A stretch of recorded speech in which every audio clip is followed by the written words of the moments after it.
Assalamualaikum, aku Ariana dan selamat datang ke channel aku. Buat sesiapa yang dah tengok video aku sebelum-sebelum ni, terima kasih kerana masih di sini dan melihat aku bercakap. Dan buat sesiapa yang baru je tengok video aku ni, terima kasih kerana memilih untuk luangkan masa korang dan tengok aku bercakap membebel. And hari ni aku buat sesiapa yang tahu, basically budak form 1 dan form 4 lah yang tahu benda ni.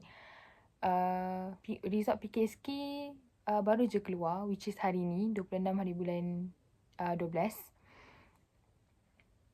Dia baru je keluar. Buat siapa yang tak tahu PKSK tu apa, PKSK tu is pentaksiran kemasukan ke sekolah khusus, which is kalau korang nak masuk ke SPP, MRSM dan SMKA, korang kena ambil ujian ni untuk korang masuk ke sekolah-sekolah tersebut.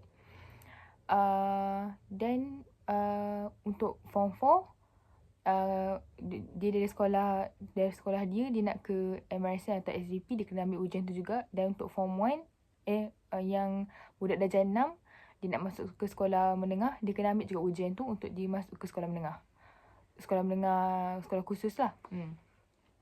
So, kenapa aku nak cakap pasal benda ni? Sebab aku ada dua adik yang ambil PKSK ni, which is form 1, dan adik aku form 1 perempuan dan adik aku form 4 perempuan.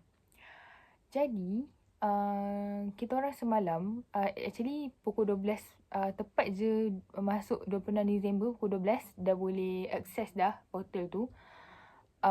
And kita orang mulalah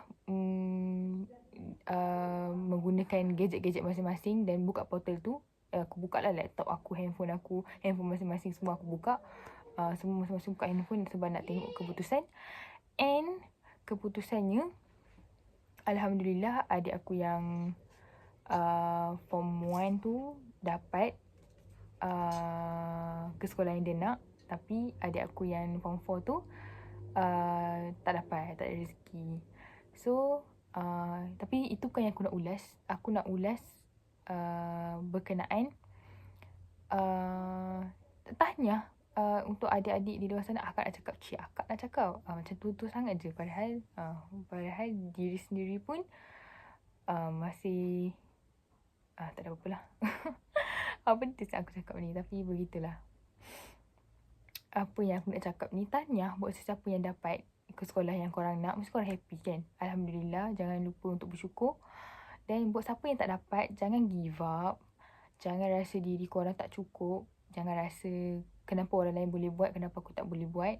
Just tak ada rezeki. Korang just tanamkan dalam diri korang, mungkin rezeki aku ada kat tempat lain.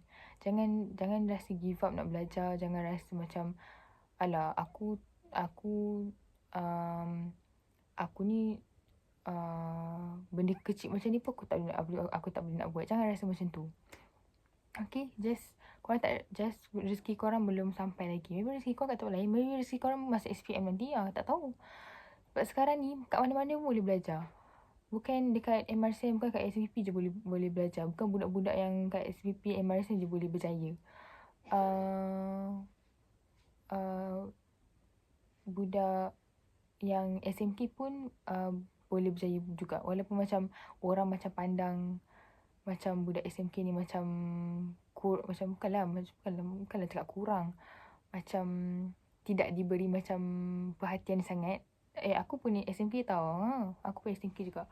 So golongan-golongan seperti macam budak-budak seperti kami ni selalu macam dipandang enteng lah macam tu. Sebab macam kita orang bukan dari sekolah-sekolah yang pandai, sekolah-sekolah yang bagus. So macam diorang rasa budak-budak seperti kami ni macam tak ada rasa macam budak-budak seperti kami ni takkan memberi apa-apa waktu masa SPM nanti. Kita orang hanya budak yang tidak ada masa depan. Macam tu. Itu adalah fikiran-fikiran yang cetek. Itu orang-orang yang tak ada otak je fikir macam tu. Gitu. So korang mana-mana je boleh belajar. So korang jangan give up. Teruskan impian korang. Nak jadi doktor, ambil sains, jadi doktor. Kalau siapa nak jadi peguam, ambil lah apa-apa yang korang nak. Janji korang belajar. Okay? Jadi So basically PKSK ni macam soalan-soalan soalan-soalan pengetahuan am je. Macam sekarang dah ada buku kan, macam buku latihan. Masa aku dulu tak ada. Hanya korang hanya berpandukan IQ korang. Okay?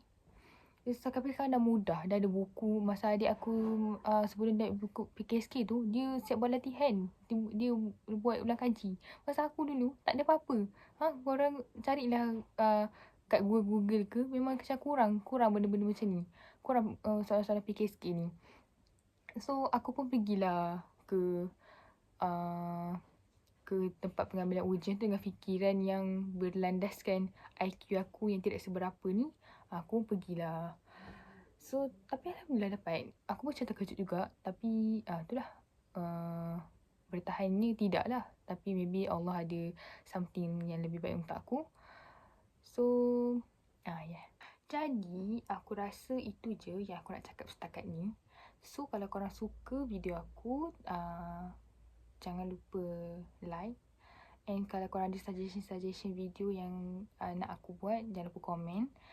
And jangan lupa subscribe. And terima kasih. Sekali lagi, aku terima kasih sangat-sangat sebab tengok aku. Walaupun video aku ni biasa-biasa je, tapi terima kasih. Terima kasih sangat-sangat. Aku tak tahu nak ucap terima kasih macam ni kat korang. Aku hargai sangat korang. And yeah. Jangan lupa makan, jangan lupa jaga solat. And jangan lupa jaga diri. Okay? Okay, aku rasa itu saja daripada aku. Assalamualaikum and bye-bye.